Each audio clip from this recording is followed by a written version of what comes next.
Lettre aux Philippiens. Chapitre 1. Paul et Timothée, serviteurs de Jésus-Christ, saluent tous ceux qui, par leur union à Jésus-Christ, sont membres du peuple saint, et qui vivent à Philippe, ainsi que les dirigeants de l'Église et les diacres. Que la grâce et la paix vous soient accordées par Dieu notre Père et par le Seigneur Jésus-Christ. J'exprime à mon Dieu ma reconnaissance chaque fois que je pense à vous. Je prie pour vous tous en toute occasion, et c'est toujours avec joie que je le fais. Oui, je remercie Dieu pour votre solidarité qui, depuis le premier jour jusqu'à maintenant, a contribué à l'annonce de l'Évangile. Et j'en suis fermement persuadé, celui qui a commencé en vous son œuvre bonne, la poursuivra jusqu'à son achèvement au jour de Jésus-Christ. Tels sont mes sentiments envers vous tous. Et il est juste que je les éprouve. En effet, vous occupez une place particulière dans mon cœur, car vous prenez tous une part active à la grâce que Dieu m'accorde, aussi bien quand je suis enchaîné dans ma cellule que lorsque je défends l'Évangile et que je l'établis fermement. Oui, Dieu m'en est témoin. Je vous aime tous de l'affection que vous porte Jésus-Christ. Et voici ce que je demande dans mes prières. C'est que votre amour gagne de plus en plus en pleine connaissance et en parfait discernement pour que vous puissiez discerner ce qui est important. Ainsi vous serez purs et irréprochables au jour de Christ, où vous paraîtrez devant lui chargés d'œuvres justes, ce fruit que Jésus-Christ aura produit en vous, à la gloire et à la louange de Dieu.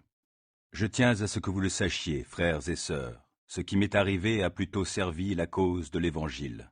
En effet, toute la garde prétorienne et tous les autres savent que c'est parce que je sers Christ que je suis en prison. De plus, mon emprisonnement a encouragé la plupart des frères et sœurs à faire confiance au Seigneur. Aussi redouble-t-il d'audace pour annoncer sans crainte la parole de Dieu. Quelques-uns, il est vrai, sont poussés par la jalousie et par un esprit de rivalité, mais d'autres annoncent Christ dans un bon esprit. Ces derniers agissent par amour. Ils savent que si je suis ici, c'est pour défendre l'Évangile. Quant aux premiers, ils annoncent Christ dans un esprit de rivalité, avec des motifs qui ne sont pas innocents. Ils veulent rendre ma captivité encore plus pénible. Qu'importe, après tout. De toute façon, que ce soit avec des arrière-pensées ou en toute sincérité, Christ est annoncé, et je m'en réjouis. Mieux encore, je continuerai à m'en réjouir, car je suis certain que toutes ces épreuves aboutiront à mon salut, grâce à vos prières pour moi et à l'assistance de l'Esprit de Jésus-Christ. Car ce que j'attends et que j'espère de toutes mes forces, c'est de n'avoir à rougir de rien, mais, au contraire, maintenant, comme toujours, de manifester en ma personne, avec une pleine assurance, la grandeur de Christ, soit par ma vie, soit par ma mort. Pour moi, en effet, la vie c'est Christ, et la mort est un gain. Mais si je continue à vivre dans ce monde, alors je pourrai encore porter du fruit par mon activité. Je ne sais donc pas que choisir. Je suis tiraillé de deux côtés. J'ai le désir de quitter cette vie pour être avec Christ, car c'est, de loin, le meilleur. Mais il est plus nécessaire que je demeure dans ce monde à cause de vous. Cela, j'en suis convaincu. Je sais donc que je resterai et que je demeurerai parmi vous tous pour contribuer à votre progrès et à votre joie dans la foi. Ainsi, lorsque je serai de retour chez vous, vous aurez encore plus de raisons, à cause de moi, de placer votre fierté en Jésus-Christ. Quoi qu'il en soit, menez une vie digne de l'Évangile de Christ, en vrai citoyen de son royaume. Ainsi, que je vienne vous voir ou que je reste loin de vous, je pourrai apprendre que vous tenez bon, unis par un même esprit, luttant ensemble d'un même cœur pour la foi fondée sur l'Évangile, sans vous laisser intimider en rien par les adversaires. C'est pour eux le signe qu'ils courent à leur perte, et pour vous celui que vous êtes sauvés. Et cela vient de Dieu, car, en ce qui concerne Christ, Dieu vous a accordé la grâce, non seulement de croire en lui, mais encore de souffrir pour lui. Vous êtes en effet engagés dans le même combat que moi, ce combat que vous m'avez vu soutenir et que je soutiens encore maintenant, comme vous le savez. Philippiens 2. N'avez-vous pas trouvé en Christ un réconfort, dans l'amour, un encouragement, par l'Esprit, une communion entre vous? N'avez-vous pas de l'affection et de la bonté les uns pour les autres? Rendez donc ma joie complète. Tendez à vivre en accord les uns avec les autres, et pour cela, ayez le même amour, une même pensée, et tendez au même but. Ne faites donc rien par esprit de rivalité, ou par un vain désir de vous mettre en avant, Au contraire, par humilité, considérez les autres comme plus importants que vous-même, et que chacun regarde non ses propres qualités, mais celles des autres. Tendez à vivre ainsi entre vous, car c'est ce qui convient quand on est uni à Jésus-Christ. Lui qui était de condition divine ne chercha pas à profiter de l'égalité avec Dieu, mais il s'est dépouillé lui-même, et il a pris la condition d'un serviteur en se rendant semblable aux hommes. Se trouvant ainsi reconnu à son aspect comme un simple homme, il s'abaissa lui-même en devenant obéissant, jusqu'à subir la mort, oui, la mort sur la croix. C'est pourquoi Dieu l'a élevé à la plus haute place, et il lui a donné le nom qui est au-dessus de tout nom. Pour qu'au nom de Jésus, tout être s'agenouille, dans les cieux, sur la terre et jusque sous la terre, et que chacun déclare « Jésus-Christ est Seigneur, à la gloire de Dieu le Père ». Mes chers amis, vous avez toujours été obéissants. Faites donc fructifier votre salut avec toute la crainte qui s'impose, non seulement quand je suis présent, mais bien plus maintenant que je suis absent. Car c'est Dieu lui-même qui agit en vous pour produire à la fois le vouloir et le faire conformément à son projet bienveillant. Faites tout sans vous plaindre et sans discuter, pour être irréprochables et purs, des enfants de Dieu, sans tache au sein d'une humanité corrompue et perverse. Dans cette humanité, vous brillez comme des flambeaux dans le monde, en portant la parole de vie. Ainsi, lorsque viendra le jour de Christ, vous serez mon titre de gloire. Je n'aurai pas couru pour rien, et ma peine n'aura pas été inutile. Et même si je dois m'offrir comme une libation pour accompagner le sacrifice que vous offrez à Dieu, c'est-à-dire le service de votre foi, je m'en réjouis, et je me réjouis avec vous tous. Vous aussi, de la même manière, réjouissez-vous et réjouissez-vous avec moi. J'espère, en comptant sur le Seigneur Jésus, vous envoyer bientôt Timothée, pour être moi-même encouragé par les nouvelles qu'il me donnera de vous. Il n'y a personne ici, en dehors de lui, pour partager mes sentiments et se soucier sincèrement de ce qui vous concerne.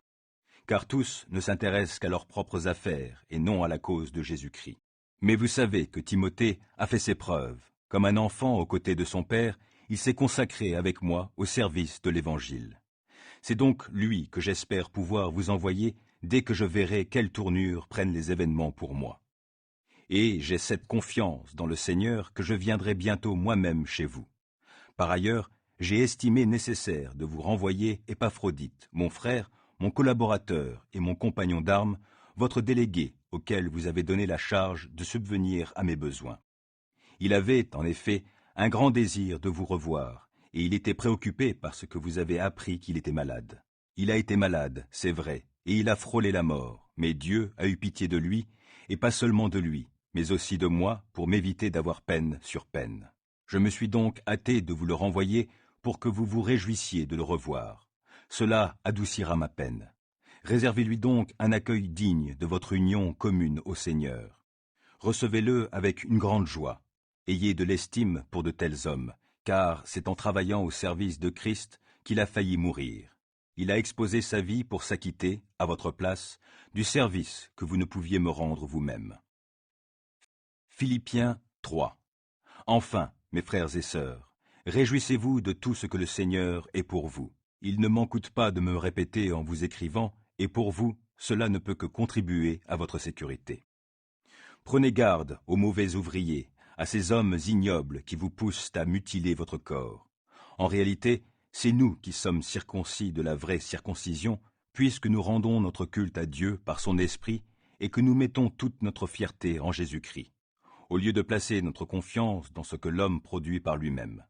Et pourtant, je pourrais, moi aussi, placer ma confiance dans ce qui vient de l'homme. Si quelqu'un croit pouvoir se confier en ce qui vient de l'homme, je le puis bien davantage. J'ai été circoncis le 8e jour. Je suis israélite de naissance, de la tribu de Benjamin, de pur sang hébreu. Pour ce qui concerne le respect de la loi, je faisais partie des pharisiens. Quant à mon zèle, il m'a conduit à persécuter l'Église. Face aux exigences de la loi, j'étais sans reproche. Toutes ces choses constituaient à mes yeux un gain, mais à cause de Christ, je les considère désormais comme une perte. Oui, je considère toute chose comme une perte à cause de ce bien suprême, la connaissance de Jésus-Christ mon Seigneur. À cause de lui, j'ai accepté de perdre tout cela. Oui, Je le considère comme bon à être mis au rebut, afin de gagner Christ. Mon désir est d'être trouvé en lui, non pas avec une justice que j'aurais moi-même acquise en obéissant à la loi, mais avec la justice qui vient de la foi en Christ et que Dieu accorde à ceux qui croient. C'est ainsi que je pourrai connaître Christ, c'est-à-dire expérimenter la puissance de sa résurrection et avoir part à ses souffrances, en devenant semblable à lui jusque dans sa mort, afin de parvenir, quoi qu'il arrive, à la résurrection. Non, certes, je ne suis pas encore parvenu au but, je n'ai pas atteint la perfection, mais je continue à courir pour tâcher de saisir le prix. Car Jésus-Christ s'est saisi de moi. Non, frères et sœurs, pour moi, je n'estime pas avoir saisi le prix. Mais je fais une seule chose. Oubliant ce qui est derrière moi et tendant de toute mon énergie vers ce qui est devant moi, je poursuis ma course vers le but pour remporter le prix attaché à l'appel que Dieu nous a adressé, du haut du ciel, dans l'union avec Jésus-Christ. Nous tous, qui sommes spirituellement adultes, c'est cette pensée qui doit nous diriger. Et si, sur un point quelconque, vous pensez différemment, Dieu vous éclairera aussi là-dessus. Seulement, au point où nous sommes parvenus, continuons à marcher ensemble dans la même direction. Suivez mon exemple, frères et sœurs, et observez comment se conduisent ceux qui vivent selon le modèle que vous trouvez en nous. Car il en est beaucoup qui vivent en ennemis de la croix de Christ. Je vous en ai souvent parlé, je vous le dis une fois de plus en pleurant. Ils finiront par se perdre. Ils ont pour Dieu leur ventre. Ils mettent leur fierté dans ce qui fait leur honte. Leurs pensées sont toutes dirigées vers les choses de ce monde. Quant à nous, nous sommes citoyens des cieux. De là, nous attendons ardemment la venue du Seigneur Jésus-Christ pour nous sauver. Car il transformera notre corps misérable pour le rendre conforme à son corps glorieux par la puissance qui lui permet aussi de tout soumettre à son autorité. Philippiens 4. Ainsi donc, mes frères et sœurs bien-aimés, vous que je désire tant revoir, vous qui êtes ma joie et ma couronne, c'est de cette manière, mes chers amis, que vous devez tenir ferme, en restant attachés au Seigneur. Je recommande à Évodie et à Syntyche de vivre en parfaite harmonie l'une avec l'autre, selon le Seigneur. Je les y invite instamment. Toi, mon fidèle collègue, je te le demande. Viens leur en aide, car elles ont combattu à mes côtés pour la cause de l'Évangile, tout comme Clément et mes autres collaborateurs dont les noms sont inscrits dans le livre de vie. Réjouissez-vous en tout temps de tout ce que le Seigneur est pour vous. Oui, je le répète, soyez dans la joie. Faites-vous connaître par votre amabilité envers tous les hommes. Le Seigneur est proche. Ne vous mettez en souci pour rien, mais, en toute chose, exposez vos demandes à Dieu en lui adressant vos prières et vos supplications, tout en lui exprimant votre reconnaissance. Alors la paix de Dieu, qui surpasse tout ce qu'on peut concevoir, gardera votre cœur et votre pensée sous la protection de Jésus-Christ. Enfin, frères et sœurs, nourrissez vos pensées de tout ce qui est vrai, noble, juste, pur, digne d'amour ou d'approbation, de tout ce qui est vertueux et mérite louange. Ce que vous avez appris et reçu de moi, ce que vous m'avez entendu dire et vu faire, mettez-le en pratique. Alors le Dieu qui donne la paix sera avec vous. Je me suis profondément réjoui dans le Seigneur en voyant que votre intérêt pour moi a pu finalement porter de nouveaux fruits. Car cette sollicitude à mon égard, vous l'éprouviez toujours, mais vous n'aviez pas eu l'occasion de la manifester. Ce n'est pas le besoin qui me fait parler ainsi, car j'ai appris en toutes circonstances à être content avec ce que j'ai. Je sais vivre dans le dénuement, je sais aussi vivre dans l'abondance. C'est le secret que j'ai appris. M'accommoder à toutes les situations et toutes les circonstances, que je sois rassasié ou que j'ai faim, que je connaisse l'abondance ou que je sois dans le besoin. Je peux tout grâce à celui qui me fortifie. Pourtant, vous avez bien fait de prendre part à ma détresse. Comme vous le savez, Philippiens, dans les premiers temps de mon activité pour la cause de l'Évangile, lorsque j'ai quitté la Macédoine, aucune autre Église n'est entrée avec moi dans un échange réciproque de dons matériels et spirituels. Vous seul l'avez fait. Pendant mon séjour à Thessalonique, vous m'avez envoyé par 2 fois des dons pour subvenir à mes besoins. Ce n'est pas que je tienne à recevoir des dons. Ce qui m'intéresse, c'est qu'un plus grand nombre de fruits soient portés à votre actif. J'atteste par cette lettre avoir reçu tous vos dons et je suis dans l'abondance. Depuis qu'Épaphrodite me les a remis, je suis comblé. Ils ont été pour moi comme le doux parfum d'une offrande agréée par Dieu et qui lui fait plaisir. Aussi, mon Dieu subviendra pleinement à tous vos besoins. Il le fera selon sa glorieuse richesse qui se manifeste en Jésus-Christ. À notre Dieu et Père soit la gloire dans tous les siècles. Amen. Saluez tous ceux qui, par leur union avec Jésus-Christ, font partie du peuple saint. Les frères qui sont ici avec moi vous saluent. Tous les membres du peuple saint vous adressent leurs salutations, et en particulier ceux qui sont au service de l'empereur. Que la grâce du Seigneur Jésus-Christ soit avec vous.